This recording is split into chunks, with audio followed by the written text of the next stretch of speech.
Hello, my name's Michael Conneely, and this video is about the astrology of January 2019, and we're actually filming it near the healing centre I run with my wife Maggie Pashley on the Sligo coast of Ireland, and in the background is Ben Whiskin Mountain, and we're filming beneath the mythic and ancient Ben Bulben Mountain.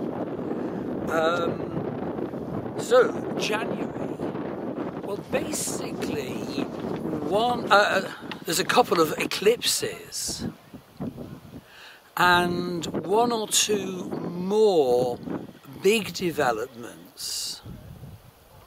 But what's really significant is actually what starts out of the eclipse coming up soon on the 6th of January here in Ireland, I think the 5th in the United States.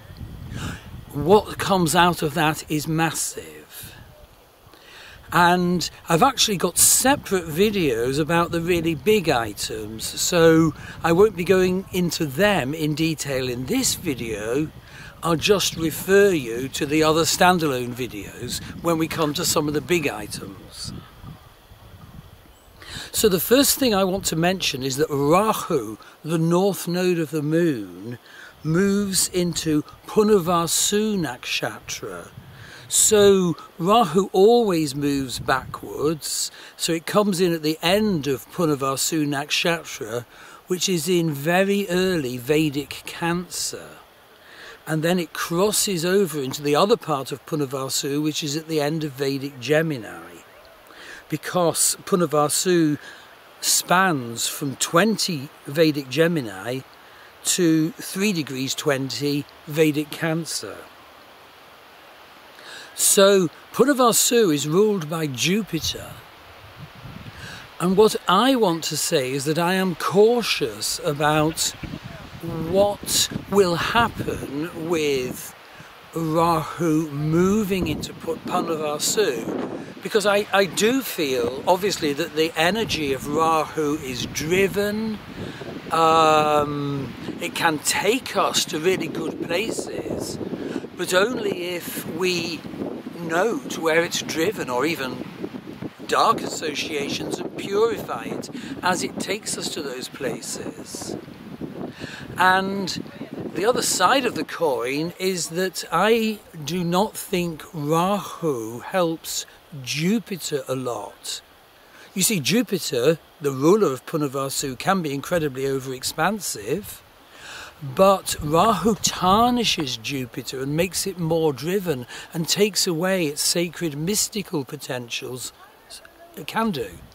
So that's certainly something to watch. And when Rahu moves further back and enters the Gemini portion of Punarvasu, I really would say, watch out for mentalism. Punarvasu can be very mentalistic. They can ask questions and questions and questions, but not look for the answers. And I feel that Rahu will increase that. And so, people with planets in the early part of Punarvasu, in Vedic Gemini, need to be careful of that. And in fact, it is building up to something big, because on the 7th of March, the nodes actually change signs. So that's when Rahu enters Vedic Gemini, and it's when Ketu enters Vedic Sagittarius. And I want you to note here that Ketu entering Vedic Sagittarius creates a most awesome conjunction, which I'll be talking about in a bit. Now the next thing is a worthwhile point. Mars is transiting through Vedic Pisces in January from 6 to 26 degrees. And Jupiter is transiting through Vedic Scorpio. So you see there's an exchange of sign rulers there. And that's a Parivartina yoga. So there will be an increase in the power combination of Mars and Jupiter, particularly if you have planets in Vedic Scorpio or Vedic Pisces. And that is good because Mars assists Jupiter, but they're both water signs. Okay, that could be good if you're doing mystical and intuitive work, penetrating investigation, but Mars in particular can create steam when it interacts with water, so watch out for feeling irritable or temper outbursts, that sort of thing. This is good advice coming up, all for January. So the very big event is the solar eclipse of the 6th of January here in Ireland, or the 5th, and I'm doing a separate standalone video and blog for that. It is absolutely tremendous because it's the start of the Saturn-Ketu-Pluto conjunction in Vedic Sagittarius, in Purvashada Nakshatra, and that is so big. And obviously, because Ketu is there, that means Rahu is opposite in Vedic Gemini, and so for people on the Vedic Gemini-Sagittarius axis, and especially with planets in Punarvasu Nakshatra, this is a sort of apocalypse, not necessarily a negative one, but it needs a whole separate video and blog to go into it. Look out for that to be published shortly. And if you have planets that are affected by that, do get a reading from me. So my readings website is starwheelastrology.com. And I do readings worthwhile, they're recorded, it can include extensive supporting reports, very, very worthwhile.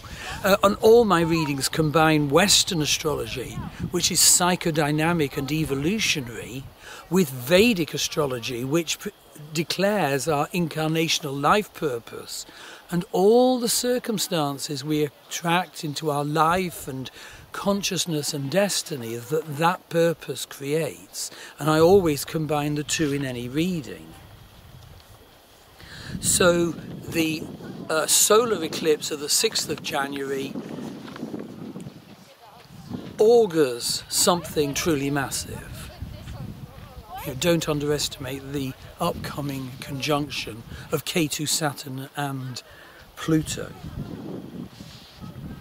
Right, the next thing I'd mention is that Uranus stations on the 6th of January. Uranus has been retrograding, but he stations and then turns forward again. And he actually does it at 4 degrees Vedic Aries at the start of Ashwini. Now, Ashwini is ruled by Ketu, and to have Uranus there has meant an awful lot of inspirational steps and breakthrough for Ashwinis, who are often very attuned to healing of some sort anyway. And the other point is, of course, this Uranus standstill is opposite 4 degrees Libra. And so this will wonderfully bring revolution and difference and inspiration to Chitras and Swatis. So if you're affected by that transit, again, you can ask for a reading and we can identify what developmental qualities we'd particularly look out for and support those. Give them space, like watering flowers and giving them fertilizer.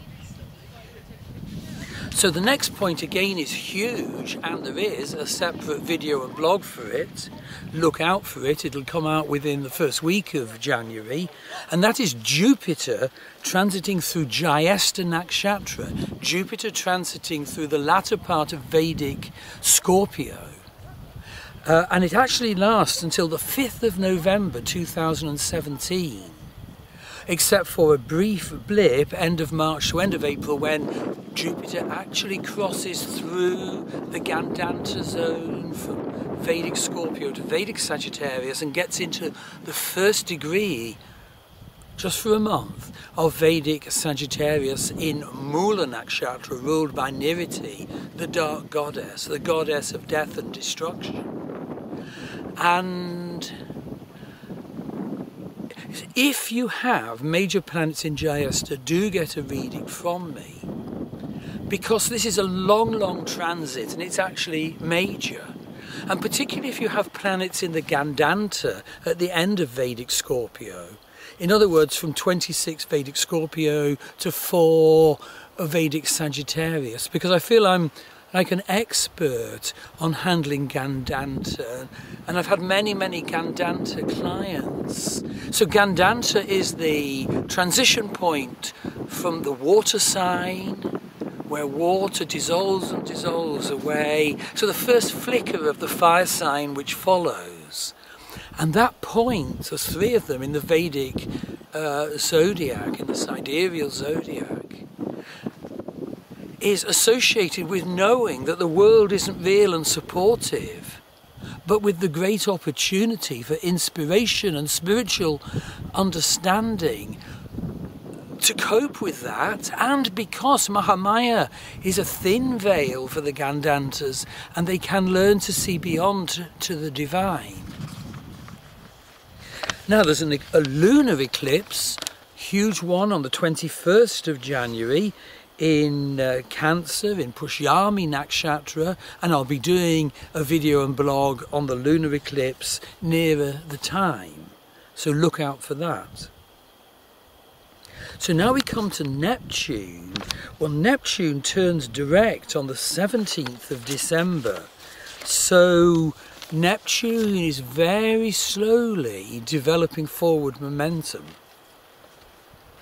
And it's not at all to be ignored just because it moves so slowly. If you have a planet which is conjuncted by Neptune or opposite Neptune, then the effects in your life will be incredible.